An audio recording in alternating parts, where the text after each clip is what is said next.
Et salut tout le monde, bienvenue sur ma chaîne pour un nouveau comics de la semaine. Cette fois-ci, on s'intéresse à Hyde Street par Geoff Jones et Ivan Rice. C'est le dernier né en France de Ghost Machine. Ghost Machine, c'est le fameux label dont j'ai déjà pas mal parlé sur la chaîne, qui a été fondé par Geoff Jones et toute une ribambelle de super artistes et de super auteurs. Perso, le casting me fait rêver, le casting d'artistes. Et jusque-là, la promesse est tenue, puisque j'ai adoré absolument toutes les sorties Ghost Machine qui sont arrivées chez nous. Donc évidemment, les 3 sorties dans l'univers Unnamed. L'univers Unnamed, c'est leur univers partagé à eux, avec Geiger, Junkyard Joe, Redcoat, ça c'est ce qu'on a eu en France du côté du Unnamed. Et puis ce qu'on a eu à l'extérieur de l'univers Unnamed, qui est Rook Exodus par exemple en très grand format urbain, et puis Hyde Street qui sort enfin chez nous, et qui effectivement est aussi dans un format un petit peu agrandi, c'est pas le format comics classique, mais c'est pas le grand format urbain. Voilà, donc, personnellement, j'ai adoré toutes les séries de l'univers Ghost Machine, enfin, du label Ghost Machine arrivé chez nous. J'attends avec impatience de pouvoir lire Rockefellers, qui devrait normalement arriver. Le TPB est sorti aux États-Unis, donc j'imagine qu'Urban ne devrait pas trop tarder pardon, à nous le faire parvenir. Sinon, j'irai sur le TPVO. Mais en tout cas, voilà, pour l'instant, personnellement, j'ai adoré tout ce qu'ils ont fait, et Hyde Street ne déroge pas à la règle, puisqu'on va en parler aujourd'hui. Donc, qu'est-ce que ça raconte Hyde Street? C'est l'histoire de Mister X-Ray, qui est un ancien publicitaire un peu pourri, un peu véreux, qui se sert de la naïveté des enfants pour promettre des produits exceptionnels, magiques, qui changent la vie, et en fait ce sont des produits absolument miteux, complètement pourraves, et il vend aux enfants sur la naïveté de ces derniers. C'est donc quelqu'un d'assez peu, comment dire, d'assez peu honnête, et ce monsieur-là, un jour, finit sur la fameuse Hyde Street. Hyde Street, c'est quoi? C'est une sorte de purgatoire, une rue qui est en fait plus ou moins, qui n'a pas vraiment de forme réelle, puisqu'elle se transforme plus ou moins en fonction de ce que les gens veulent y voir, j'ai l'impression. Et c'est une sorte de purgatoire, donc, qui attire les gens qui ont fait quelque chose de mal dans leur vie. Certains sont tués et leur âme est avalée par Hyde Street, d'autres, s'ils sont capables de se repentir, peuvent partir. Et parmi les gens qui ont été mangés par Hyde Street, eh bien certains sont choisis par l'espèce de comment dire, d'entité qui domine Hyde Street, qui s'appelle le compteur en français, le scorekeeper en anglais, je crois. Et ce scorekeeper, en fait, il donne la chance à certains personnages bien particuliers. Il y a tout un casting de personnages hyper intéressant qui fait la force de Hyde Street pour moi. Ces personnages-là, en fait, ils ont pour mission de fournir au compteur 10 000 âmes. Grâce à ça, ils peuvent avoir le droit de repartir de Hyde Street, c'est-à-dire que, en gros, le compteur leur promet une nouvelle vie, qui plus est avec quelques bonus, c'est-à-dire en gros la vie dont ils rêvent, ils ont le droit de l'avoir si ils donnent 10 000 âmes au compteur. Donc pour ça, les gens mauvais qui finissent sur Hyde Street, ils doivent aller les chercher et les faucher pour le compte du compteur, donc comme je disais. Ça, c'est l'histoire de base, et dedans, donc on a pas mal de personnages super intéressants. On a donc Mister X-Ray, qui est le personnage principal. On a Pranky, qui est... il n'est pas visible sur la couverture, mais vous l'avez sans doute déjà vu, c'est cette espèce de petit scout, petit garçon scout, qui n'a rien d'un scout, en fait, au final, mais qui est super intéressant. Et puis il y a plein de personnages comme ça, en fait, qui du coup, sont en concurrence pour cette fameuse récompense de sortie de Hyde Street, grâce au compteur. Le compteur, on n'en sait pas grand-chose là où j'en suis moi actuellement, si ce n'est que il a l'air tout puissant, et que, bah, pour le coup, tout le monde en a plus ou moins peur. Donc voilà, donc ça c'est l'histoire de Hyde Street, ça a l'air ça a énormément de potentiel en fait, et déjà rien que là, rien que dès le début, c'est vraiment un bonheur à lire. Parce que, en fait, Geoff Jones, il réussit, c'est de l'horrifique, je l'ai pas dit, mais c'est évidemment de l'horrifique, c'est pas forcément à mettre entre toutes les mains.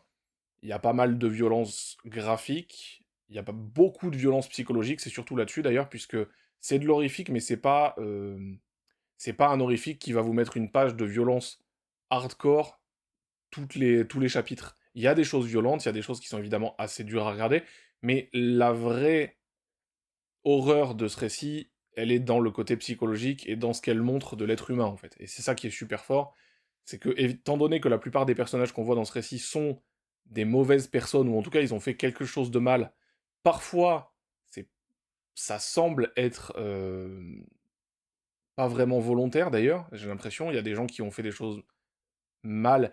D'ailleurs, oui, ça c'est une bonne chose, pardon, je me coupe moi-même, mais ça c'est un truc que j'ai beaucoup aimé, c'est-à-dire que on voit souvent sur les personnages de ce récit, en tout cas sur le début là, que j'ai lu dans ce tome, on voit ce qui a mené ces gens à être ce qu'ils sont et à commettre les crimes qu'ils ont commis, mais jamais en les excusant. C'est-à-dire que on explique pourquoi ils font ce qu'ils font, mais on ne les excuse pas. Ce sont des mauvaises personnes.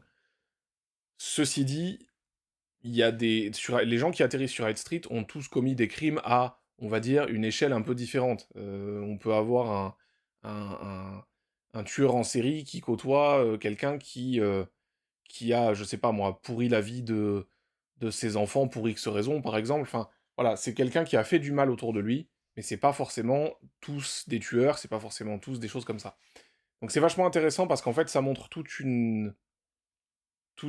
comment dire, tout un catalogue des mauvais côtés de l'être humain, et c'est ultra bien écrit par Geoff Jones, je trouve, tout en étant vachement divertissant, parce qu'évidemment, on reste sur un récit d'horreur divertissant, c'est pas, euh, c'est pas non plus un récit qui est là pour prendre la tête, mais en même temps, on montre quand même pas mal d'aspects de l'humanité c'est dérangeant, c'est psychologiquement assez violent parfois, mais c'est vachement bien écrit, c'est vachement intéressant. Les personnages sont assez variés, assez différents, et il me tarde de voir les autres, parce que du coup, là, on voit Monsieur X-Ray, on voit Pranky, et on voit d'autres, je vais pas tous vous les citer comme ça, vous les découvrirez, pardon, mais ils sont tous très différents, le casting de personnages est génial, et c'est vraiment ce qui me donne encore plus envie de lire la suite, parce que vraiment, on a envie de savoir qui sont les personnages qui sont sur High Street, et puis pareil, qui sont les victimes qui vont passer entre leurs doigts, on va dire. Et c'est vachement intéressant, ça a un côté un peu addictif, on a envie d'en savoir plus très vite. Donc franchement là-dessus, Geoff Jones, trop cool, c'est bien écrit, j'utilise beaucoup ce mot, mais c'est très fluide à la lecture. Vraiment, vraiment, enfin, moi qui suis pas très fan de récits horrifiques, je suis pas un très grand fan d'horreur, ni dans le cinéma, ni dans le comics, ni dans la BD, ni dans rien du tout, sauf peut-être en jeu vidéo, et encore. Mais là, je trouve que vraiment, au-delà d'être un récit d'horreur, il y a aussi vraiment un travail très très fort sur les personnages. Et ça, moi, j'adore. Forcément, pour moi, les personnages, c'est ce qui porte un récit. Et là, vraiment, il a très très bien fait son taf, Monsieur Jones. Et du coup, bah ouais, pour moi, c'est vraiment une réussite. Il me tarde vraiment, vraiment, vraiment beaucoup le tome 2. Donc ça, c'est pour la partie histoire. Et puis, bah, il y a la partie graphique qui, évidemment, comme d'habitude avec Ghost Machine, est fantastique. C'est-à-dire que là, c'est Ivan Rice, il s'entoure toujours des plus grands dessinateurs du marché, Monsieur Jones, et là, pour le coup, bah, Ivan Rice, il est au top du top, encore une fois. On a des pages blindées de détails, avec des couleurs magnifiques. D'ailleurs, c'est qui fait les couleurs? J'oublie à chaque fois.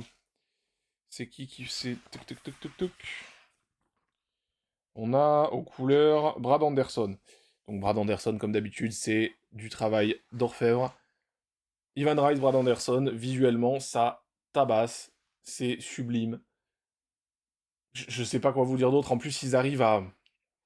Comment dire? Ils arrivent à créer une ambiance sur High Street, parce que High Street, elle a plusieurs formes, encore une fois, c'est une sorte de purgatoire, c'est pas vraiment une vraie rue ancrée dans la réalité. Et du coup, elle a des formes un petit peu différentes et des ambiances très différentes en fonction des scènes.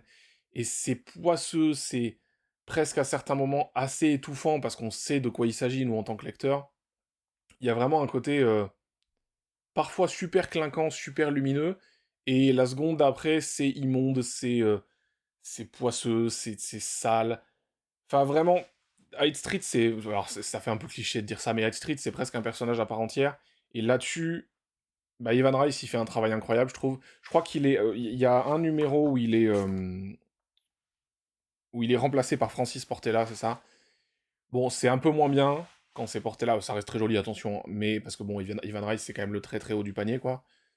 Mais ça reste très chouette. Et puis, on a aussi, à la fin du bouquin, on a Devour, qui est un one-shot qui s'appelle Ça s'est passé sur Hyde Street, Devour, je crois, qui est sur un des personnages, justement, qui vit sur Hyde Street.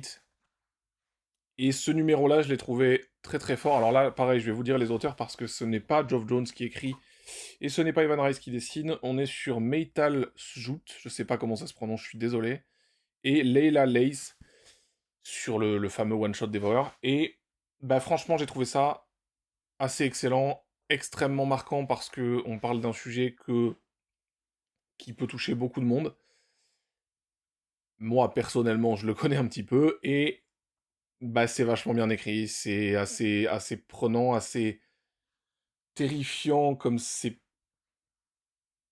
Comment dire? Encore une fois, on va chercher dans les névroses humaines et tout ça, et c'est extrêmement bien fait.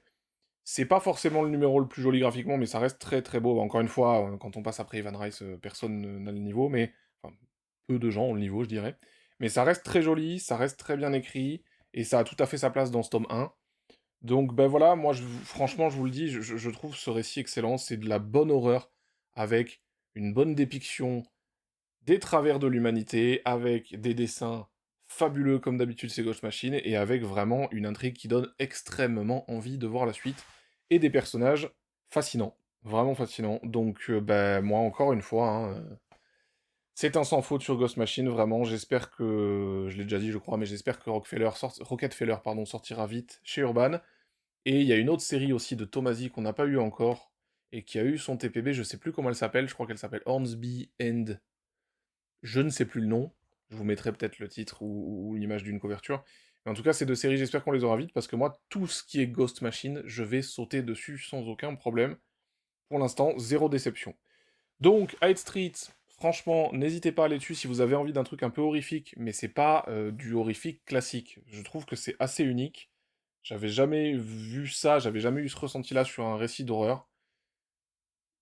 Personnellement, mais encore une fois, j'en ai pas lu 100 000 non plus, c'est juste que là, pour le coup, ça a vraiment très très bien marché sur moi, je le redis, parce que les personnages, l'écriture, et puis bah, les dessins, quoi. Donc voilà. Donc Hyde Street, c'est ultra validé. Comme d'habitude, Geoff Johns, Evan Rice, au top du top. Merci à vous de m'avoir suivi encore une fois. N'hésitez pas à mettre un petit pouce bleu si vous avez passé un bon moment avec moi, à vous abonner si c'est pas déjà fait, et évidemment à commenter. Je lis et je réponds aux commentaires. Je ne sais pas encore ce que je ferai la semaine prochaine. Je suis en préparation d'un nouveau format qui devrait arriver soit en fin d'année, soit en début d'année prochaine. En tout cas, j'espère pouvoir le faire, j'en dirai pas plus pour l'instant, tant que ça ne sera pas fait. Mais du coup, il se peut qu'il y ait peut-être une semaine ou deux dans la fin de l'année où il n'y aura pas forcément de vidéo, je ne sais pas encore. On en reparlera d'ici là. Si jamais vous voyez qu'il y a des vidéos toutes les semaines, bon, et ben vous faites pas attention à ce que je viens de dire. Voilà. Allez, merci encore de m'avoir suivi, et puis ben à bientôt, à la semaine prochaine.